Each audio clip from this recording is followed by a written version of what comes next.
emakhosini siyakhuleka ekhuleka indumandumantu 1011 Dodo Mhlahlo mana ngiyacela nje ukuthi ungayidluli le video cela usubscribe bese ucomment ngezansi ukuze ukwazi ukuthola ezinye imfundiso namhlanje sihlele endaweni eyindaba noma sihlele endabeni ethinta indaba izokhuluma ngendaba yesithunywa sendaba noma isithunywa esiphila phezulu kwesimo sento ezindaba abantu abaningi ke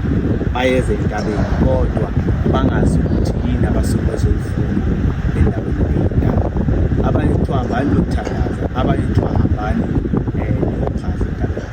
ngizocala nje la yini into eyingozi ephezulu kwesimo sento ezindaba noma yini umuntu okubenzeka eyintabeni okungalungile 1 ukuze entabeni ungakhiphelanga 2 ukuze entabeni ungatshelwanga ukuthi izintabeni 4 ukuze entabeni nomelaphi oyisigebengu nomelaphi ongakwazi ukuthi enze okuyikona 4 ukuze entabeni ungekho ready for indaba uze entabeni ungekho for ukuthi uhlambululile uklini awunazinto eziright okwesi5 ukuze entabeni wena self usaneyinkinga eziphethe ngokomqondo ngomoya awukho right ukuthi uze entabeni ngoba uma ufika entabeni uthatha imimoya oyithola la entabeni esilahlana entabeni siyalahla silahla izwani silahla inhloko silahla imimoya engalungile silahla khona kule ndaba kodwa wena if ungekho right entabeni noma ungekho right phezulu kwesimo sentindaba asikwazi ukuthi sibese sinikeza into yokuphila uyasuka endlini uzolandela endaweni eyindaba isithunywa lesentaba sidingani sidinga ukuthi wena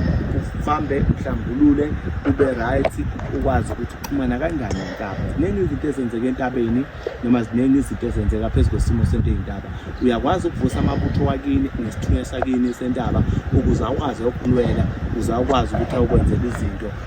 ezigcine mhlawumbe emsebenzini la usukhona khona abantu abangafuni uyakwazi ukufika entabeni ukuvuse ini amabutho wakini isithunywa sentaba sidinga umuntu okwazi ukuxhumana nesithunywa sentaba ngendlela ukuthi uyakwazi ukujula makafika entabeni uyakwazi ukuthola ama-sign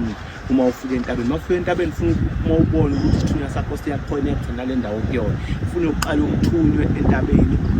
wenze indlela ukuthi izintaba kuyona iyaconnecta indawo noma iyakwazi ukuconnecta nawo ubona ngama-sign ubona ngenyoni ubona ngesimo sento yomoya ubona ngamakhadi owasebenzisayo ubona ngama-app oyisebenzisayo